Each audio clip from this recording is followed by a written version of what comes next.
Hobby Quick Hits.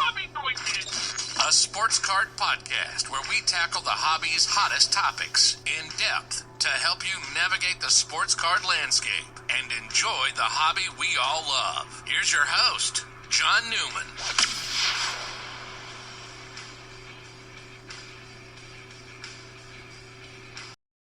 All right, before we start the show, let's hear from our great sponsor of the show, Mojo Break. Hey folks, wanted to tell you about the best place to get some of your sealed sports card wax products. Great selection and some of the lowest prices on the web. MojoBreakShop.com is that place. Whether it's a box or a whole case, they're your guys, and they ship around the world right to your door. The Mojo Break name is one of the most trusted in the hobby. From sports cards to Pokemon, their selection can't be beat. They offer daily deals and pre-orders. Who won first place at this year's Topps Rip Party? None other than Mojo Break. Their prices are already great, but here's a way to save even more money. Use the code QUICKHITS, that's QUICKHITS, for 10% off anything on MojoBreakShop.com. They also have a full-service card shop in Santa Clara, California. So if you're in the area, stop by. They're open 7 days a week, so check them out at MojoBreakShop.com. All right, time for another edition of Hobby Quick Hits.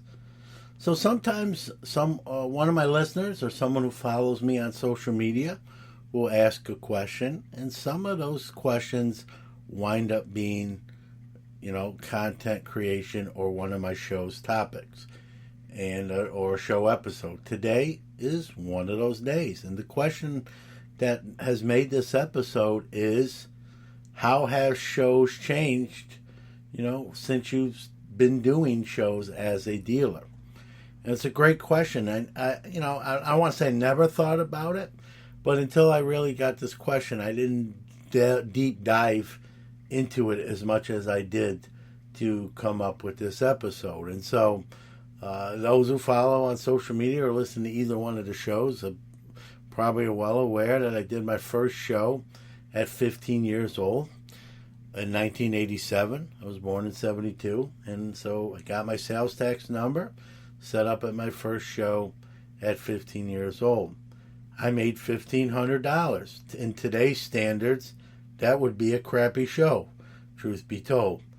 But in 1987, that was a tremendous show. And when you factor in that it was 15 with no bills and no overhead other than the sales tax that I just had to start paying because I got my sales tax number, that was a lot of money, and I was hooked. And so I really started thinking about the shows that I did in the 80s and 90s and kind of where the shows have changed, what has evolved. And so when I did my first show in 87, I didn't have my store yet. I didn't get my store until age 20, so it would be 5 years after I did my first show that I would have my first brick and mortar. But I remember one of the things that popped up with what's the difference between now and then, which again is a question I get asked, especially from younger people, because they weren't around then like I was, and they're curious, right? What was it like? Was it like today? And the answer, quite frankly, is no. Very simply put, in 1987, what did we not really have at that point yet, right? Cell phones, eBay, modern, a lot of the social medias that we have today. Beckett Magazine, was the Bible. I'm not just saying that. It was the Bible. It's what we looked for those pointed up triangles every week, every month, to see those cards go up so we could get more money. People used Beckett on both sides of the table, right? As a dealer, it was my go-to, and as a consumer, people had it as well. Now, it's not like today, where you go to a show today and both the dealer and the potential buyer have their smartphones out and either using an analytical service or they're on eBay checking comps. Back in the 80s and 90s, right, there wasn't a Beckett necessarily on either side of the table. Now, that's not necessarily true. Well, there was always a Beckett. As far as I'm concerned, I always had, all the 4 sports Beckett's with me in my show box and my, where I kept all my markers and whatnot. And, yeah, sure, some people walking around the show, especially if they were, just a baseball person, they'd have the baseball Beckett in their back pocket. But you didn't really take it out at the table. You might kind of go off to the side, look something up real quick, and then kind of come to the table. And so we didn't have, again, the technology. It was what we would call old school today. You haggle with the price, and sometimes most of the time, you do that without even necessarily referring to the book. My stuff was all priced. I had a price gun, and so I would use that Beckett price guide to sort of, I didn't necessarily, just if it was, $15 in the Beckett, doesn't mean I price it at $15, but just like the name insinuates, right, price guide. It was sort of my guideline, right? Maybe it's $15 in the Beckett, but I paid $2 for it, and I want to sell it for $9, right? It was real easy for me to say, hey, it's worth $15. That's what the Beckett says. I'm only asking $9. It's a good deal, right? Maybe they still haggle. Hey, you take 8, take 7, and then it's on me to, hold my guns and say, no, it's a $15 card. I can't do $7. I'll do $9 or even $8, right? Or say, yeah, I'll take $7. And so those were the one of the big differences is we didn't have the technology. And I'm not even complaining about it. I've said many a time that I'm glad I didn't grow up with just social media only. I'm glad I know the hobby before social media times really became such a huge part of it and impact of it. Another thing about those 80s shows that I did, I made some. I know they were nationwide, but here in New York, where I'm from, Broders. Some people are going to hear the name Broder and like, what? Broder? Martin Brodeur from the New Jersey Devils? No, Broders. Broders were a Fugazi knockoff, non-licensed card, right? I'm not talking Panini baseball. I'm talking out of someone's basement with a printer, right, to make these kind of fake cards. But they were all the rage. And I'm not gonna lie, I bought, as most dealers, you can't fight City Hall. Most dealers had them on their table. I bought them literally in 5,000 count monster boxes of different players sorted and from a guy. I don't know if where he got them from, but he was the guy I got them from. I think I paid like $0.25 a piece, or maybe less, 20 cents. And at bare minimum, they sold for $1 a piece, right? No matter who. I remember selling, just to tell you where we were at back then, selling Kevin Seitzer Brodeurs. Remember Kevin Seitzer, you old guys and ladies out there, right? Kevin Seitzer Brodeurs for $1 a piece, right? Probably paid 10 cents a piece for them. And, they were all the rage. People who collected a certain player. As crazy as it sounds, not only did they have to have all the, Topps Fleer, Donruss, and Score of their guy, they had to get all the Brodeurs made of that particular player.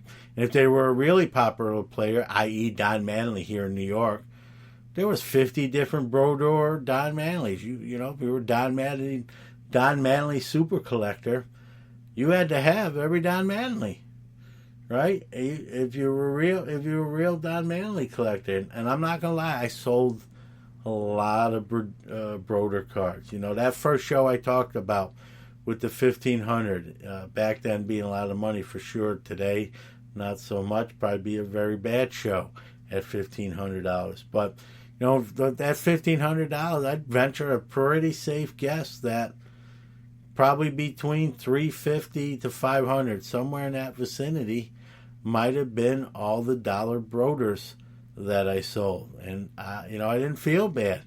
everyone had them at their table, right? If you didn't have them, you were going to lose a sale potentially to another table. And so it was Broder wars. I wanted to have, a good selection, and I did. And I sold a lot of them.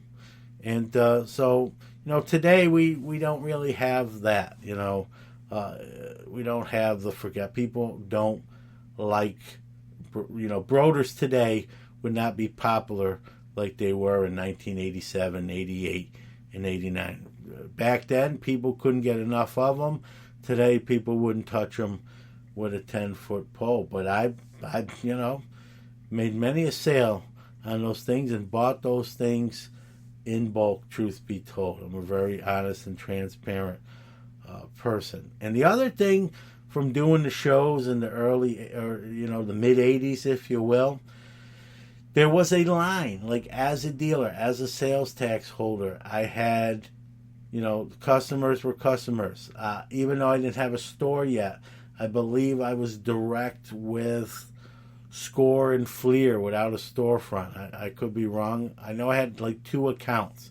And so I was still buying cases to sell to sell boxes and packs at the show, and to, get online with Score and Fleer and Upper Deck Tops and Donruss at the time. You had to show a tax number. Some of them would only sell if you had a storefront. So that's why I didn't have all of them yet. I wound up getting all of them once I got my brick and mortar store. But sticking to the show side of the house is I had those couple of, online with a couple of those companies. I think it again was Score and Fleer at the time. And if you were just a regular person, if you will, non-dealer without a sales tax number, you weren't getting that product direct from the company. There was that sort of line there that you could get wax cheaper because you were a sales collecting, law-abiding dealer. Today, we know that's not the case no more. That line is blurred. What a dealer or even sometimes a distributor can get a product for, so can a regular consumer if they shop around, do their pre-sales, and get in at the ground and cheapest level. And so it's not that I can get this and you can't anymore. It's available if the price is right. And, there was that line where if you were a dealer, you could get wax boxes and wax cases. And if you weren't, you would have to buy them from a dealer. There was no middleman. There was no other way. It was that way or no way. And as we know today, anyone can buy wax as long as they have the money. I mean, we can even buy vintage wax as long as you have what's on that price tag, which is going to be probably very expensive. And so that's a huge difference between now and then shows, right? One of the other ones too that come to mind for me is, a lot of my customers, when you do the show circuit in sort of a same area a lot, whether it be a monthly show, a bi-weekly show, you see the same, you get to know people on a first name basis, who they collect, what they're collecting, what set they're putting together, what team they collect, what player they collect. I had a clientele where when I was opening packs, I would put cards aside because I know, Dan wants all Braves cards. Mike collects all Reds, and they're already going to buy these. We have sort of a set upon agreement, 10 cents for no names, if you will, and then stars, we can figure that out when we look at the whole lot. And so, there was, as dealers, we were on one side of the table, and consumers and buyers were on the other. There was no gray area. There really wasn't. And, people, I'm not saying it didn't happen, but, you go to the show today, and people are walking around, right?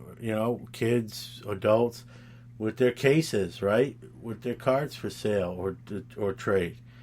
Back then, there was a little bit of that, but most people didn't have anything except their checklist, their wallet, and maybe, like I said, that that tri-folded Beckett magazine price guide in their back pocket potentially. And, it was just, there was kind of a line in the sand.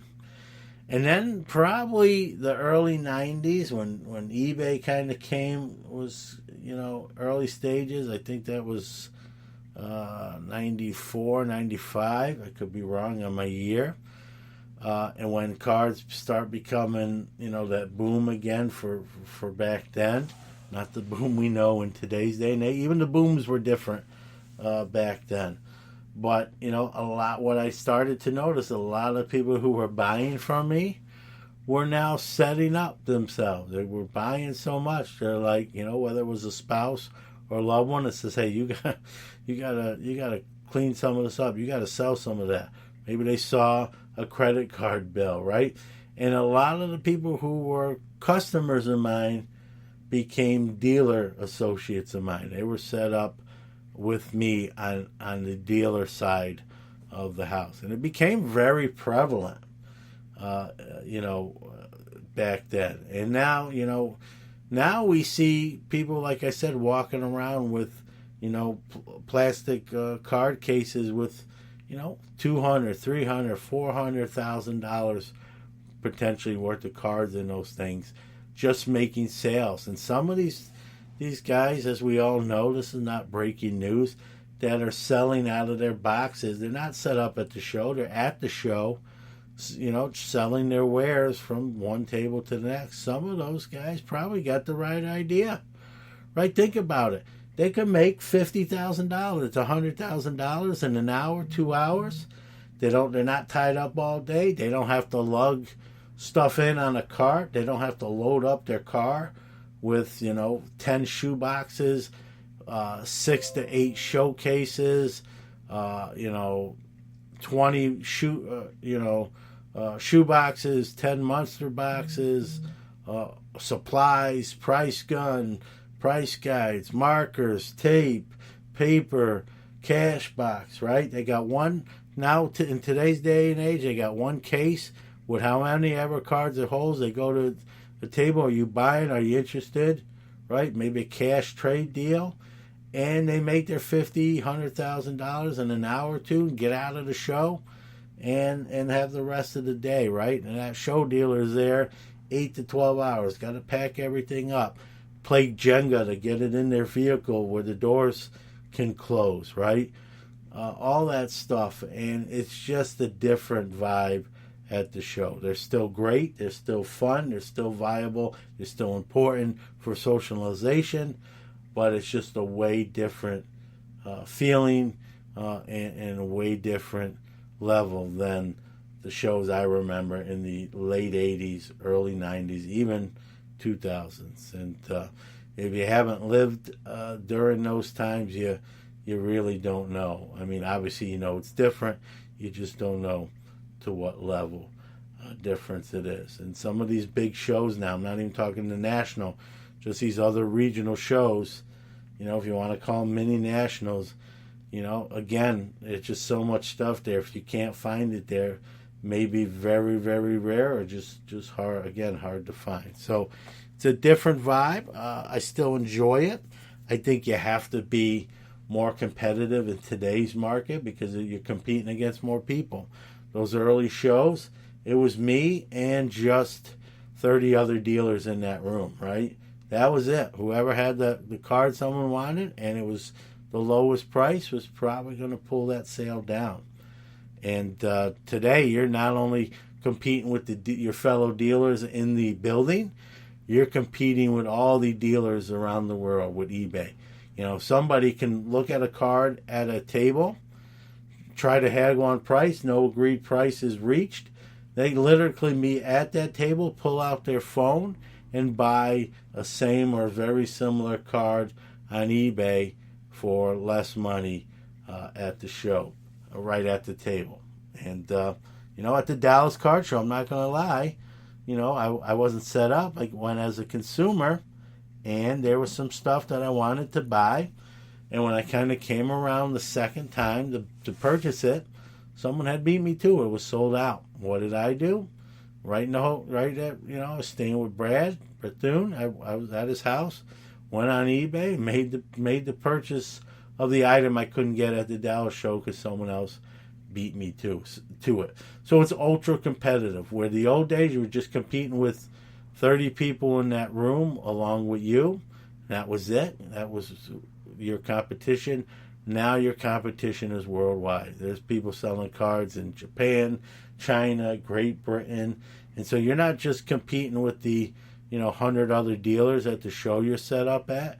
You're competing with everybody online as well, all around the world. And so the game has changed. If you want to call it the game has changed. It's still, for me, it's still fun. It's still challenging. It's still enjoyable. I may not like every aspect of it, truth be told. I don't think there's anything wrong with that. It's not a utopia. It's not nothing's wrong. But you can still enjoy the hobby no matter how different it is. You just adapt and adjust and still enjoy the hobby however you like to. So we'll bring this episode to a close. We appreciate you listening in, and we'll see you next time on Hobby Quick Hits. Hey folks, thanks for listening to the show. Wanted to give out our social media links where you can follow the show even when you're not listening to it. On Twitter, we are at Hits Hobby, HITSHOBBY. On Instagram, we are at Hobby Quick Hits Podcast, at Hobby Quick Hits Podcast, all one word. Our website is www.sportscardnation.net. Look for the link to Hobby Quick Hits. You'll find us there. And you can always text us on our text line, area code 315-491-0239.